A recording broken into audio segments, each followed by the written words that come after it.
Soyez les bienvenus si vous nous rejoignez. Nous sommes du côté du hall Adour, en plein cœur de la 71e édition de la Foire de Pau. C'est ici que se trouve le stand des 3 quotidiens du Béarn, La République, Sud-Ouest, L'Éclair.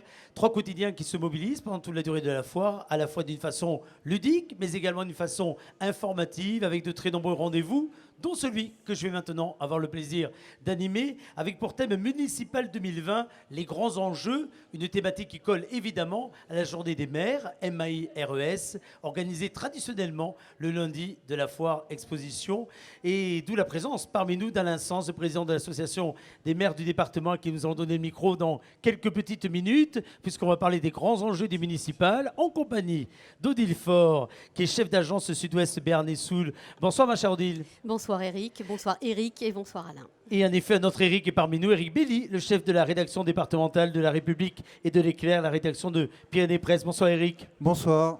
Bonsoir Les grands enjeux des municipales 2020. On va essayer en quelques 25 minutes de faire un tour d'horizon de ce qui pourrait se passer d'ici à quelques mois, puisque ça y est, nous sommes dans une période préélectorale et que ces périodes animent traditionnellement la vie locale, mais également les colonnes de vos journaux. Je dis les colonnes, mais je devrais dire également les sites internet et autres moyens de diffusion de vos 2 journaux. Alors, puisqu'on va parler des grands enjeux des municipales, d'abord, Odile, est-ce que les municipales 2020, c'est un véritable grand enjeu pour vos rédactions et au-delà pour vos lecteurs? Ben oui, contre toute attente. On attend le lendemain la diffusion du journal et puis surtout le soir même, bien sûr, les résultats quasiment directs. Quand toutes les mairies ont envoyé leurs résultats, on attend bien évidemment les scores des uns et des autres. Pour le premier tour, ceux qui sont élus dès le premier tour, on compare, on fait déjà des calculs. Donc oui, évidemment, c'est un moment très très fort et les lecteurs, on le sent, l'attendent et les internautes aussi dès le soir même. Oui, mais ça c'est le jour J déjà. Mais avant, en amont, on est au mois de septembre et pourtant vous décidez déjà de commencer à parler des municipales. Ça veut dire que vous allez feuilletonner, que ça va intéresser vos lecteurs, Eric Belli, jusqu'au mois de mars? C'est ça, c'est un feuilleton, on le voit, qui démarre, c'est même pas nous qui l'initions, qui démarre tout seul dès le mois de septembre et qui va nous mener jusqu'au mois de mars. Je pense que c'est toujours l'élection préférée des citoyens. Comme le dit souvent Alain Sens en imitant le président du Sénat, c'est l'élection pour choisir celui qui sera à portée d'engueulade. Donc ça reste l'élection, je pense, la plus importante à la fois pour nos journaux et pour nos lecteurs.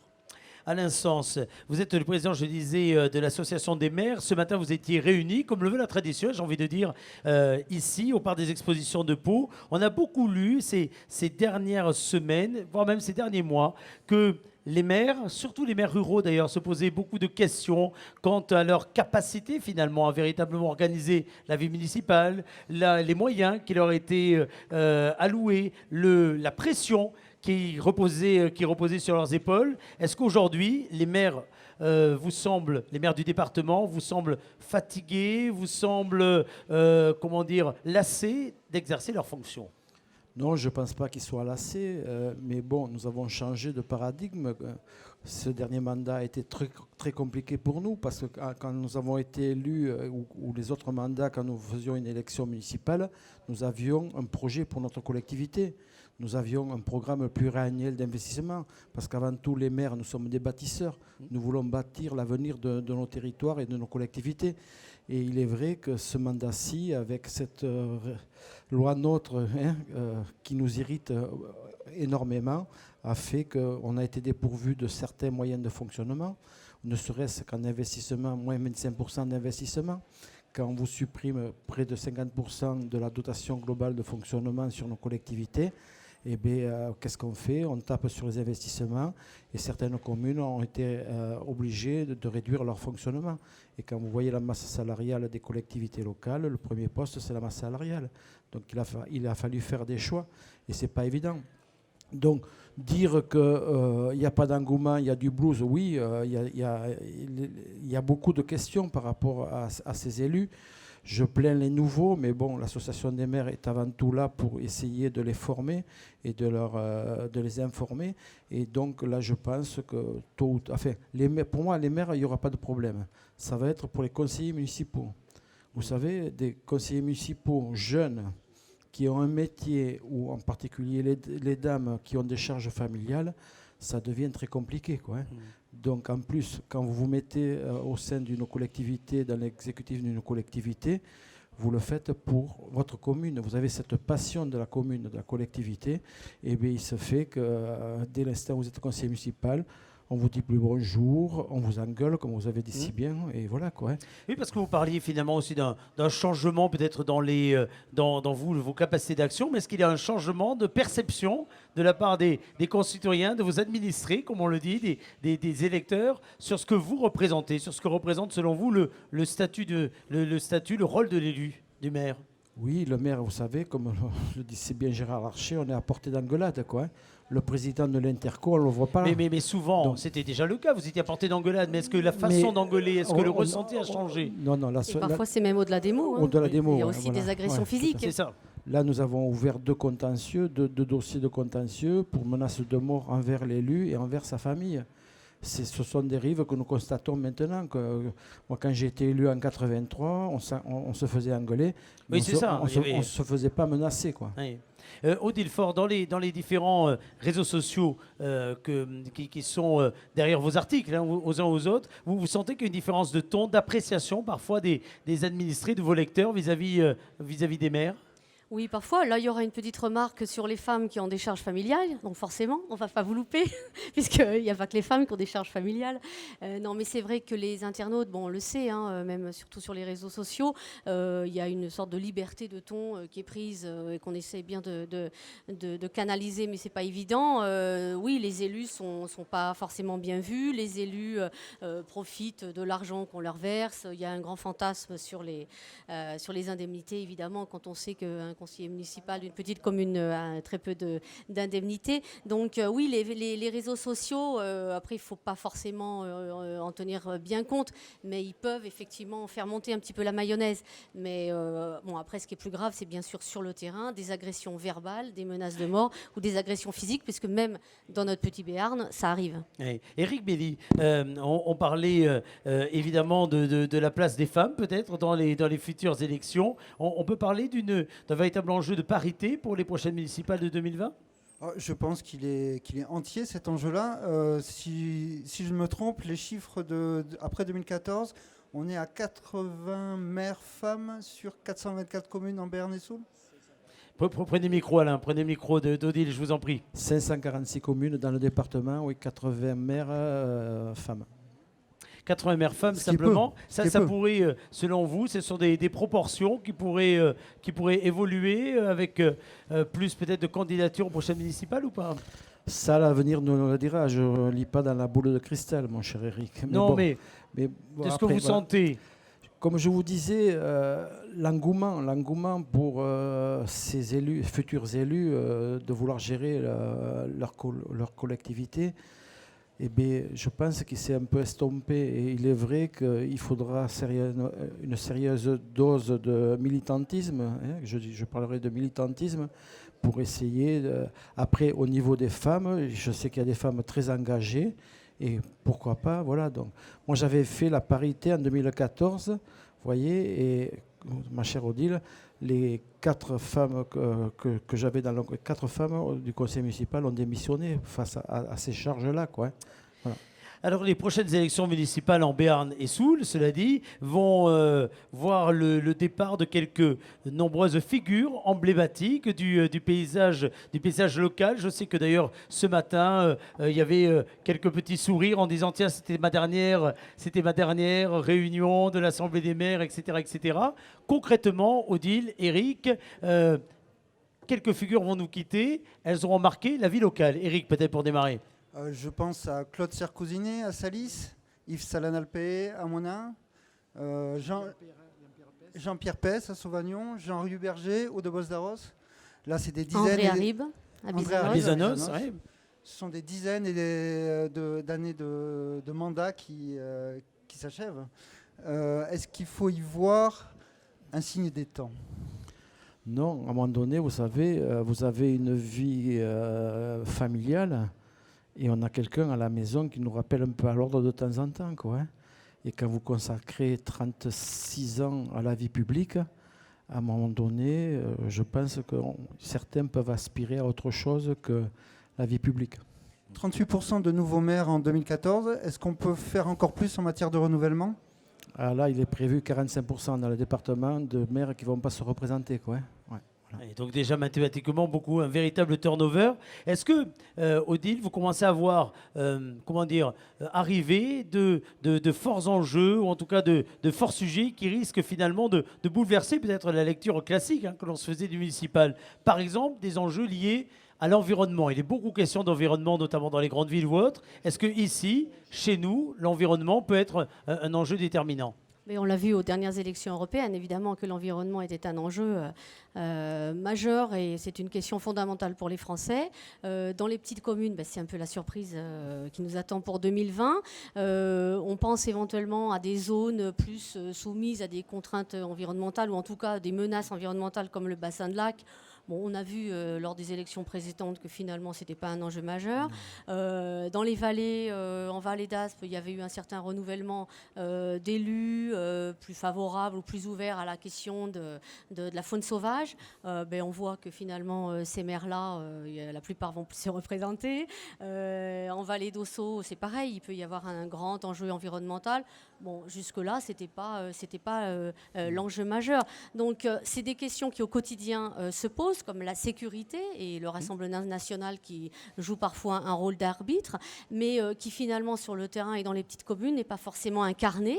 Donc, dans les urnes, cet enjeu, il se retrouve comme il peut, mais c'est pas évident, y compris pour ceux qui se font les porte-drapeaux de ces causes-là. Alain Sens ? Tout à fait, je ne peux qu'adhérer au propos d'Odile, quoi.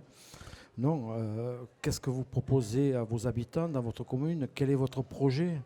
C'est sûr que l'environnement, je pense que tous les élus locaux du département sont sensibles, quoi. On nous a rétrocédé un patrimoine et nous avons la charge de rétrocéder ce patrimoine avec la valeur qu'il avait au départ, quoi. Il est certain que les enjeux au niveau de l'environnement sont importants, mais vous n'avez qu'à visiter toutes nos petites collectivités dans le milieu rural.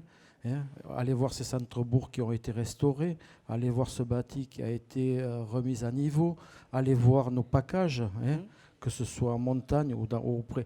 Heureusement que nous avons des agriculteurs pour l'entretien de ces paysages, quoi. Donc, voilà. Justement, je vais rebondir là-dessus. Les 5 à 10 mètres par rapport aux produits phyto, c'est vous qui allez devoir les mettre en place, ceux-là ? Non, j'étais en comité directeur de l'Association des maires de France mercredi dernier, vous savez.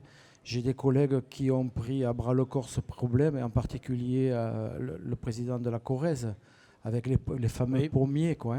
Et ils ont élaboré une charte de bon voisinage. Dans le Cher, c'est pareil. Tout dépendra des cultures.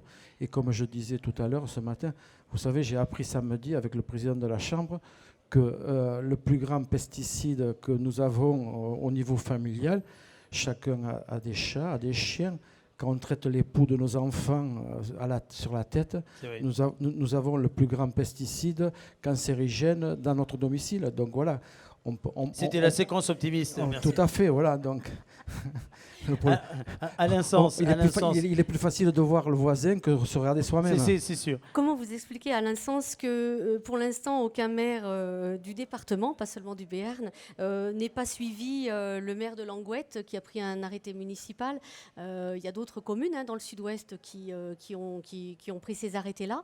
Est-ce que nous, on est préservés dans ce département ? Est-ce que les maires, finalement, osent moins qu'ailleurs ? Comment est-ce que vous l'expliquez ? Non, je pense qu'on est plus pragmatique, quoi. Nous avons ce sens de la terre, quoi, de proche de nos territoires. Dire qu'on est... voilà. Après, vous savez, il y a certains maires peut-être qui sont déstabilisés. Ils se cherchent un programme pour 2020, je ne sais pas. Mais bon, si c'était réellement un problème de santé publique, pourquoi l'État ne prendrait pas le devant par rapport à ce problème de santé ? On vous pose la question. C'est bien beau de faire reposer ça sur les collectivités locales, mais bon, si réellement il y avait un problème de santé publique, ce serait du domaine de l'État de gérer ce problème. Éric Belli va récupérer un micro. Vous allez prendre celui à côté, mon cher Alain Sens, pour parler, mine de rien, de moyens. Parce que là, vous avez énuméré tout à l'heure tout le travail qui a pu être fait pour revitaliser les centres-bourgs, pour entretenir le patrimoine, pour développer une économie de proximité. Mais est-ce que vous aurez encore les moyens demain véritablement de continuer à faire ce boulot ? Est-ce que les futurs élus, en matière de trésorerie, en matière de capacité financière, auront ces moyens-là encore ? Et si oui, à quelles conditions ? Bref, faudra-t-il encore plus d'impôts pour que vous ayez plus de moyens ? Vous savez que la marge fiscale est assez tendue, en particulier au niveau de certaines communes. Dès l'instant où vous augmentez l'imposition, on connaît quand même notre population. Nous avons des gens fragiles. Et ça pose d'ailleurs la question des maintiens des services de proximité, Oui. les commerces, les services tout à publics. fait. Est-ce que les maires et les maires ruraux notamment n'ont pas été annonciateurs des Gilets jaunes? Parce qu'un an avant, vous sonniez la sonnette d'alarme par rapport à ces problématiques-là qu'on a retrouvées. Tout à fait. Moi, je l'ai dit à Monsieur le Président de la République. Vous savez, les corps intermédiaires, c'est bien beau de ne pas en tenir compte. Mais là, la révolution que nous avons eue l'année dernière, il a fait comprendre que s'il n'avait pas les corps intermédiaires, c'était lui le premier fusible, quoi. Et donc voilà, quoi. Quelque part, on sert à quelque chose. Vous étiez des donneurs d'alerte sur ce plan-là. Tout à fait. Alors, on va parler dans quelques instants des enjeux. J'allais dire commune par commune, on ne va pas égrener évidemment toutes les communes de On va parler de Rébénac. de ce territoire. Alors, pour ne pas vous mettre dans une position embarrassante, mon cher Alain Sens, puisque vous êtes là en tant que président de l'association des maires, nous allons peut-être vous relâcher pour éviter que vous n'ayez, comme cela, à donner des avis trop tranchés. Avant cela, peut-être une dernière question, et de la part d'Odile et de la part d'Éric, concernant les prochaines municipales et concernant une façon plus générale peut-être, ce qu'est selon vous ce que va être la future incarnation, le futur portrait robot du bon maire en Béarn et Soule. Odile, Éric, est-ce que vous avez, une idée? Pour vous, le bon maire, ça serait qui? Il ressemblerait à quoi? C'est comme un bon journaliste, c'est-à-dire qu'il soit à l'écoute de la population, à l'écoute des tendances, qu'il soit impartial et qui ait surtout un grand sens du service public, qui ne serve pas une communauté plus qu'une autre, et puis voilà, et puis qui est vraiment la foi en le service public. Moi, j'avais une question à Alain Sens. Est-ce que vous représentez Il faut que j'en discute avec mon épouse, vous voyez. Donc voilà. Ah, je croyais les autres membres du conseil municipal. Non, c'est directement avec votre épouse. Voilà. Donc je sais que mon épouse n'est pas très chaude. J'avais mis en place une équipe de jeunes, comme je disais auparavant, pour passer le relais, parce que c'est mon 6e mandat, Odile. Je commence à devenir un vieux élu. Hein. C'est pas bon. Et bon, je suis jeune peut-être de caractère, mais tu sais, au niveau des membres, en particulier les genoux, ça fait souffrir. Donc quand il faut rester longtemps lors de l'inauguration en position debout, le soir, on est content de pouvoir mettre un peu de glace sur nos membres. Je comprends bien, voilà. Je comprends bien ce que vous voulez dire. Et donc, voilà, donc moi, j'avais mis en place une équipe de jeunes, je pensais pouvoir assurer le relais, malheureusement, voilà quoi. Il se trouve que j'ai pas mal d'effectifs qui ne veulent pas se représenter. Il est de ma responsabilité, c'est pas que je veux être. C'est pas une phrase, une posture, ça. Je suis obligé de me représenter. Non. Si tu veux, voilà, il y a une réalité parce qu'on a beau dire, mais une mairie c'est une entreprise, quoi. Une entreprise avec un budget. Nous, on n'a pas la chance, comme l'État, de pouvoir faire des déficits. Nous, quand nous votons nos budgets, ils doivent être à l'équilibre. Donc, dès l'instant où vous faites une dépense, en face, vous devez avoir une recette, quoi. Et pas une recette illusoire sous subvention, quoi. Donc, voilà. Est-ce que vous avez changé votre regard, votre approche entre le moment où vous êtes devenu maire et le moment où vous êtes devenu président de l'association départementale des maires? Non, je pense que, voilà, on a cette motivation, on a cet état d'esprit. Non, moi je me suis senti...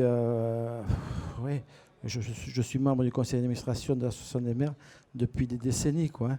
Et donc il s'est avéré que là, donc en 2014, là par contre, tu vois Eric, j'étais sollicité pour justement assumer la présidence de l'association des maires. Et c'est tout un bonheur de pouvoir assumer cette présidence, parce que c'est vrai que c'est riche en enseignements. Pour ça, il faut vous représenter. Eric, c'est pas le tout de se présenter, il faut être élu. Voilà, et c'est bien le suspense duquel nous allons parler dans la deuxième partie de cet entretien. Merci mon cher Alain, on va vous libérer. De rien, avec plaisir. Merci beaucoup. Odile et Eric, évidemment, je vous garde. Vous allez même vous rapprocher. Après tout, vous incarnez des journaux du même groupe, le groupe Sud-Ouest. Les 3 quotidiens du Béarn sont d'ailleurs présents sur un même stand, un même espace ici. Tout un symbole. Merci mon cher Alain. Alors ensemble, on va s'essayer un petit exercice. Alors non pas celui des prédictions, il serait trop tôt. plateau, mais celui de votre point de vue, de votre première analyse, celle qui va rester peut-être dans les annales ou en mémoire. D'ailleurs, vidéo, nous sommes au mois de septembre. Que peut-il bien se passer au mois de mars pour, par exemple, des communes qui sont, alors on va commencer par exemple, les communes de la vallée, des communes en vallée, la Reims, Oloron. Vous vous saisissez les uns les autres de quelques communes et vous nous donnez peut-être les principaux enjeux à aujourd'hui, sachant que pour certaines de ces villes, on est loin, loin, loin de tout connaître, de tout savoir aujourd'hui. Et beaucoup de choses restent évidemment écrites avant même le début d'une véritable campagne électorale. Éric, vous démarrez peut-être Oloron-Sainte-Marie. Allez. Oloron-Sainte-Marie, c'est une élection qui s'annonce serrée, comme d'habitude. Ça se joue à quelques voix près. Tel que c'est parti, on a l'impression que ça va se reproduire.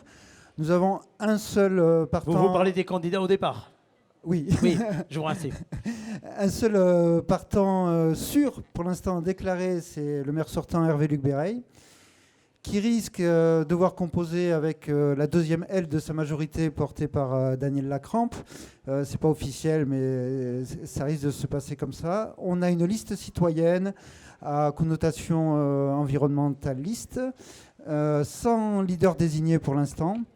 Et il y aura très très vraisemblablement une liste de gauche à base socialiste, incarnée a priori par Bernard Thury, qu'on voit beaucoup sur le terrain ces temps-ci, qui fait le travail de terrain et donc qui devrait y aller.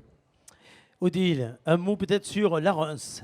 Alors, un mot très court, puisque pour l'instant, rien n'est déclaré. On se souvient du match perpétuel entre Robert Casadebé et André Berdoux. Donc la grande question, c'est est-ce qu'il va se représenter ce match. Voilà, après il y a des jeunes qui sont susceptibles aussi de prendre le relais, mais c'est vrai que pour l'instant, rien n'est déclaré et c'est un paysage binaire pour l'instant qu'on a et peut-être que ce ne sera pas aussi simple que ça. Aussi simple que ça. On parlait tout à l'heure... Excusez-moi, par rapport à Oloron, on parlait tout à l'heure des enjeux environnementaux et donc Éric dit que la liste citoyenne et écologique n'est pas incarnée, mais c'est un cas typique. Oloron, il y a des considérations écologiques qui sont fortes, il y a une population qui est très sensible à ces questions-là, avec la RN 134, on a des manifestations, même si elles ne rassemblent pas la foule, mais pour autant, c'est une question qui ne sera peut-être pas incarnée et peut-être que c'est une question qui ne fera pas l'élection à Oloron, mais bien d'autres sujets. On parlait du renouvellement de quelques figures. Cela dit, en vallée, dans les vallées, il risque d'y avoir un véritable renouvellement et des différences d'incarnation, d'équilibre qui aujourd'hui existaient entre grandes figures et certains maires qui étaient très présents dans certains débats. Mais on ça a peut vu changer. Justement, on a vu un renouvellement en 2014, c'est ce que je disais tout à l'heure avec Alain Sens. Il y a eu un renouvellement en 2014 avec effectivement un souffle nouveau, en tout cas différent de celui qu'incarnait Jean Lassalle. Il y a toute une petite mouvance, notamment portée par des femmes qui ont osé incarner d'autres voix. Pour certaines, ça a marché.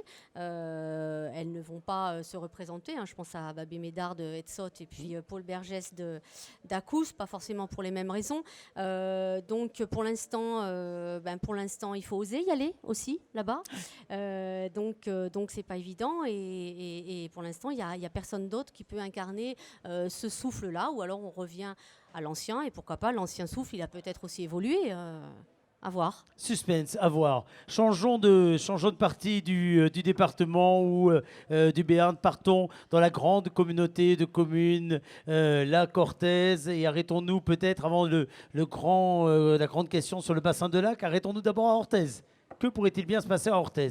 Allez, Odile, prenez la main sur Orthez, les grands enjeux. Alors, Orthez, on a un maire sortant. De nouvelle élection, voilà. Sachant que c'était il n'y a pas longtemps, la précédente. Exactement, donc c'était il y a 1 an et demi. Donc le maire sortant, Emmanuel Anon, finalement, n'a pas de grosse casserole, si d'autres en avaient. Mais disons qu'il est encore assez neuf. Le bilan, on a quand même une démographie, notamment scolaire, qui s'étiole, avec des écoles qui ferment. c'est un signal un petit peu marquant. Donc, bon, mais après, il y a un regroupement. Donc, on a un maire qui, finalement, pour l'instant, est assez vierge. Et puis, on a un ancien, Robert Darrigrand, qui prépare, Qui prépare soit son retour. la revanche, Voilà, le retour. qui prépare son retour. Donc, ce week-end, effectivement, ils sont restés enfermés dans une salle pour cogiter. Donc, on verra bien. Et puis, on a un nouveau venu, Monsieur Bergès, qui fera peut-être le match.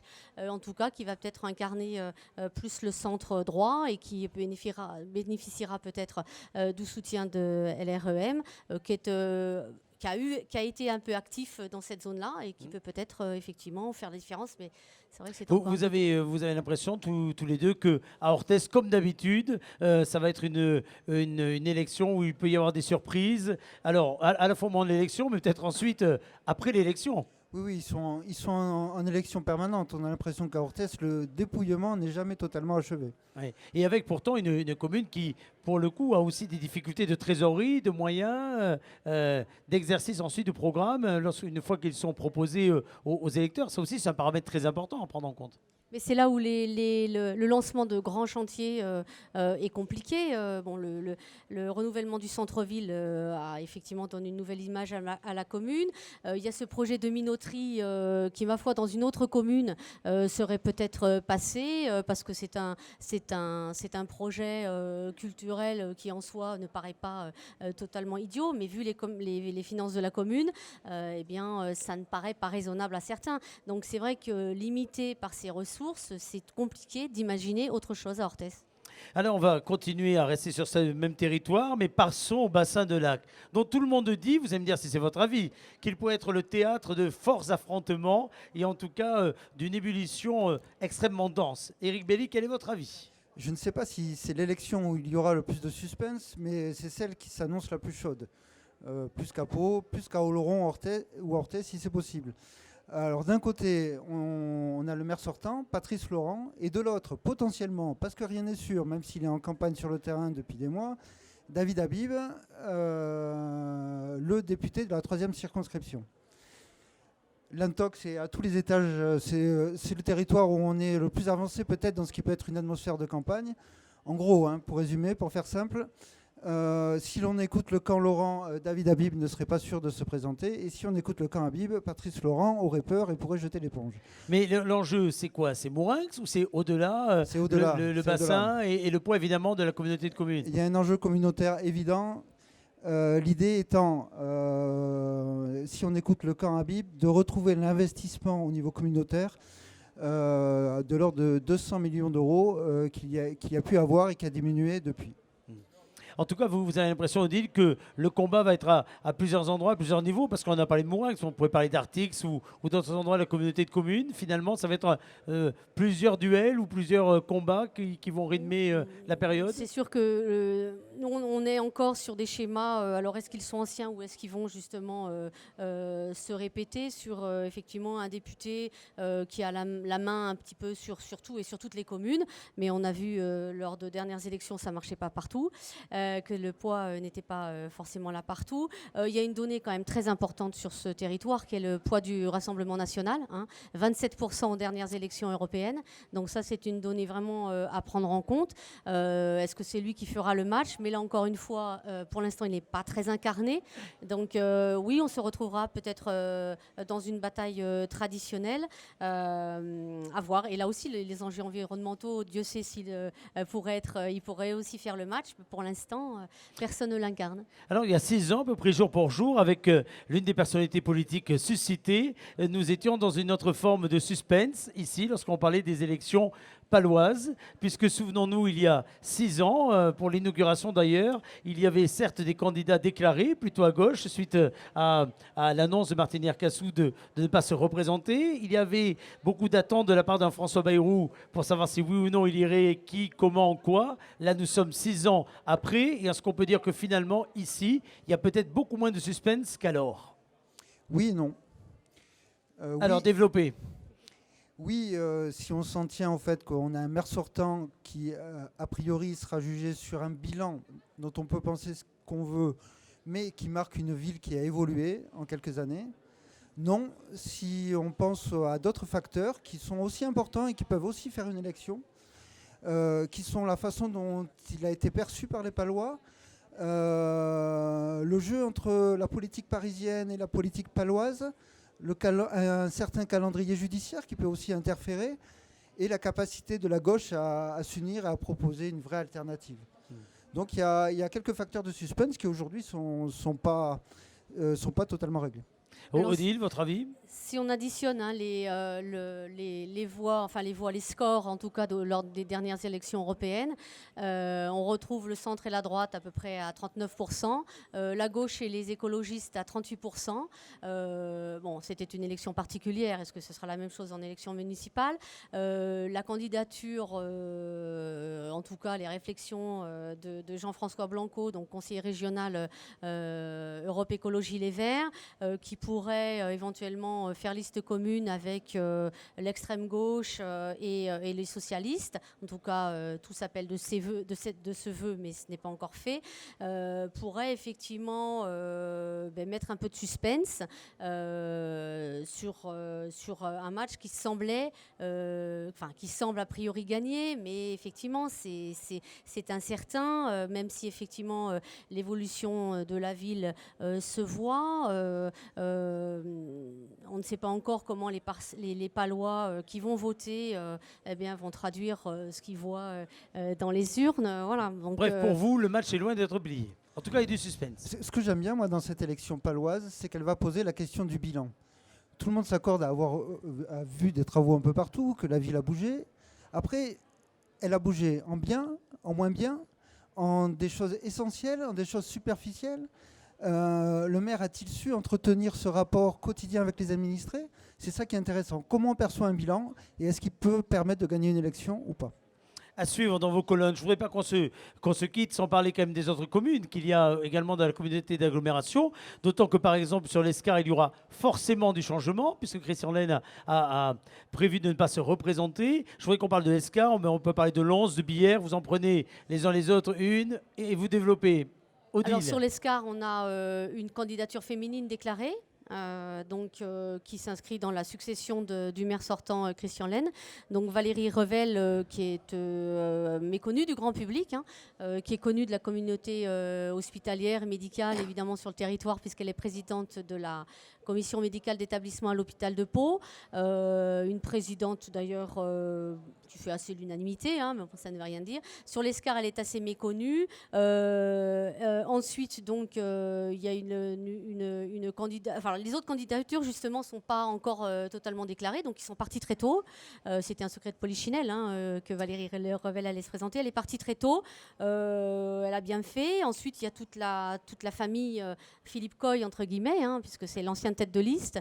Mais qui, lui, ne devrait pas se présenter. Ne devrait pas se présenter, mais qui a une influence maintenant avec ses prérogatives nationales, qui a vraiment acquis encore une meilleure influence sur de l'escarien qui se revendique de droite là-bas. Donc lui, quel sera son poids? Ensuite, voilà, il y a des listes plus centristes avec un certain Jérôme Mange aussi qui pourrait se déclarer, Frédéric Lavigne également. Donc c'est pareil, à l'Escar, rappelez-vous, c'était égalité parfaite. Oui, tout à fait. Avec un comptage très particulier où on a même eu recours à l'âge, finalement, moyen à l'âge moyen de la liste. Ce qui est assez incroyable, de tomber sur une équité en nombre de voix, etc. Voilà. Et lors de la réélection, il y avait une centaine de voix qui séparaient les deux listes, donc un vrai match. Éric, votre pronostic peut-être sur Lens ou Billère? Vous en prenez un des deux? Allez, Lens, j'aurais tendance à dire que Nicolas Patriarche sera, comme on dit, royal au bar. Très bien. Après, nous garderons cette expression en mémoire pour les prochains commentaires. Même si je trouve qu'il parle peut-être un peu tôt, beaucoup de Pau en se projetant à l'horizon 2026. Le message est passé. Voilà. Mais a priori, pas de souci. Il aura peut-être même personne du Modem. Philippe Araou, ayant d'ailleurs, je crois qu'il est passé chez LREM. Il faudra voir s'il présente une liste ou pas. Et enfin, Billère, un avis pour vous, Odile ou Éric? Le maire sortant. Royal au bar. Voilà, Pareil, très bien. Bon, oui, Ça, enfin, je sens bien le titre de une. Je sens bien le titre de l'élection n'est une. jamais gagnée, mais oui, on a un maire sortant qui n'a pas une grosse opposition. On a quand même un candidat déclaré, Jérôme Ribette, donc, qui est le poisson pilote un petit peu de François Bayrou, en tout cas du centre LREM. Voilà, il va peut-être faire une très très belle campagne. Jean-Yves Lalanne, le maire actuel de Billère, est très à gauche. Donc peut-être qu'il y a une frange de centristes ou je ne vais pas dire de gauchistes, mais de socialistes un peu plus ouverts au centre, en tout cas, qui pourraient dire finalement, si j'ai un candidat là qui ne m'inquiète pas, mais qui incarne peut-être un renouveau, pourquoi pas. Donc là, moi, je dirais que c'est ouvert. D'ailleurs, ce seront les premières élections municipales du Nouveau Monde. Par le passé, dans l'ancien monde, comme maintenant on a l'habitude de le dire, on affichait souvent les étiquettes, d'ailleurs, ou du moins on se détachait des étiquettes, mais il y avait les étiquettes qui étaient des curseurs autour desquels on se positionnait. Ça peut changer aujourd'hui lorsque l'on voit peut-être l'état des partis en général, la façon dont la vie politique se structure. Ça peut être encore aujourd'hui une bataille d'étiquettes, une élection municipale? J'aurais tendance à penser que ceux qui n'ont pas besoin de l'étiquette s'en passeront et voudront s'en passer, et ceux qui en ont besoin parce qu'ils sont en manque de notoriété l'afficheront. Ça peut valoir pour certains candidats, notamment du Rassemblement national, peu identifiés localement. Voilà. Là, ça marche à l'étiquette. Odile? Oui, l'étiquette, vous voyez même le Jean-François Blanco, là, bon, qui n'a pas encore dressé sa liste, mais il part. Il a fondé une association qui s'appelle Arc-en-Ciel. Il pourrait, lui, avoir d'ores et déjà. Il y a plein de couleurs dans l'arc-en-ciel. Voilà. C'est Non, l'avantage. mais il aurait pu dire ELV, puisque ELV n'a pas à rougir de son résultat aux européennes. Bon, même lui, il n'y aura pas d'étiquette s'il arrive à monter une liste. À droite, c'est pareil. Nicolas Patriarche, déjà en 2014, n'avait pas l'étiquette LR. Si c'était déjà le cas, c'était déjà LR en 2014. Il ne l'aura pas. Il ne l'aura pas. Il ne l'aura pas. Donc voilà, l'étiquette Modem, LREM aussi sur la liste à peau. Est-ce qu'elle y sera? À mon avis, non.